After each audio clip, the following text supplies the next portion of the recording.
বল প্রয়োগ করা না পর্যন্ত বস্তু যে অবস্থা আছে সেটা সে অবস্থায় থাকতে চাওয়া যে প্রবণতা সেটা হচ্ছে জড়তা। তাহলে এখানে একটা জিনিস ভাবো, বল প্রয়োগ একটা সংজ্ঞা, এখান থেকে একটা সংজ্ঞা, বল প্রয়োগ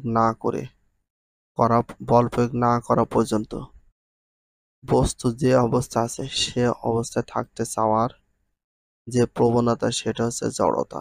একটা জড়তা কাকে বলে, একটা সংজ্ঞা আবার একটা প্রশ্ন এটা। বল প্রয়োগ করা পর্যন্ত বস্তু যে অবস্থায় আছে সে অবস্থায় থাকতে চাওয়ার যে প্রবণতা সেটাকে কি বলে? জড়তা। স্থিতিশীল বস্তুর স্থির থাকতে চাওয়ার প্রবণতাকে বলে স্থির জড়তা। স্থিতিশীল বস্তুর স্থির থাকতে চাওয়ার প্রবণতাকে কি বলে? স্থির জড়তা বলে। স্থির জড়তা বলে। একটা প্রশ্ন আবার সংজ্ঞা, স্থির জড়তা কাকে বলে? গতিশীল বস্তুর সমবেগে গতিশীল থাকার প্রবণতাকে বলে গতি জড়তা। গতি জড়তা। তাহলে গতিশীল বস্তুর সমবেগে গতিশীল থাকার প্রবণতাকে বলে গতি জড়তা। ভেরি ভেরি ইম্পর্টেন্ট, আন্ডারলাইন করে রাখতে পারে এগুলো। জড়তার ব্যবহারিক অভিজ্ঞতা।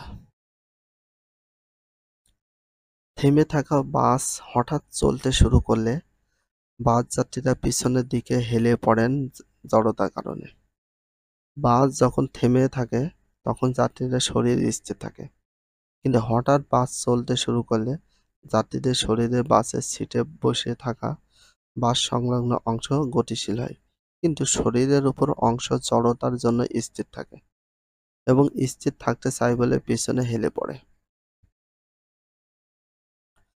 চলন্ত বাস থেকে নামতে গেলে ঠিক তার বিপরীত ব্যাপারটা ঘটে। পুরো শরীরটা গতিশীল অবস্থায়, পা যখন মাটি স্পর্শ করে তখন শরীরের নিচের অংশ স্থির হয়ে গেলেও উপরের অংশ গতিশীল থেকে যায় এবং যাত্রী সামনে হুমড়ি খেয়ে পড়ে যেতে পারে।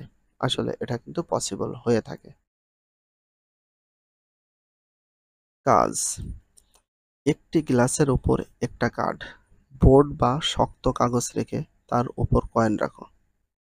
হঠাৎ কার্ডটিকে জোরে টোকা দাও। কি দেখলে? কয়েনটি গ্লাসের মধ্যে পড়ে গেল কেন? হঠাৎ জোরে টোকা দেওয়ার জন্য কার্ডটি সরে গেল,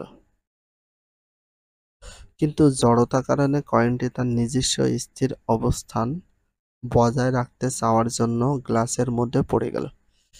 অনেকে স্থির বলতে কি বোঝায়? মন করে যেখানে থেমে থাকতে চায় সেখানে থাকতে চাওয়াকে বোঝায়। গাড়ি চালানোর সময় গাড়ির সব আরোহীকে গতি জড়তার বিপদ থেকে রক্ষা পেতে সিট বেল্ট পরতে হয়। সিট বেল্ট ছাড়া চলমান গাড়ির চালক যদি হঠাৎ ব্রেক করেন কিন্তু দুর্ঘটনার মাঝে পড়ে তখন জড়তার কারণে তিনি সামনে ঝুঁকে পড়বেন এবং স্টিয়ারিং কিংবা উইন্ডো স্ক্রিনে আঘাত পাবেন। চিত্রের দ্বিতীয় অংশে দেখা যাচ্ছে, এই যে সিট বেল্ট পরাটা উচিত, জরুরি, অত্যন্ত প্রয়োজন। ভিডিওটি এখানে শেষ করছি। যদি ভিডিওটি ভালো লাগে চ্যানেলে সাবস্ক্রাইব করতে হলে ফলো করে দিও, তার সাথে একটা লাইক এবং একটা কমেন্ট করে দাও। নেক্সট ভিডিও পাওয়ার জন্য অবশ্যই বেল আইকনটা অল করে রাখো, যাতে নিউ ভিডিও আপলোডের সাথে সাথে সর্বপ্রথম তোমাদের কাছে নোটিফিকেশনটা পৌঁছে যায়। If you love this video please subscribe my channel, like, comment, share, hit the bell icon for getting next video. So everyone take care, love you, আল্লাহ হাফেজ, বাই বাই।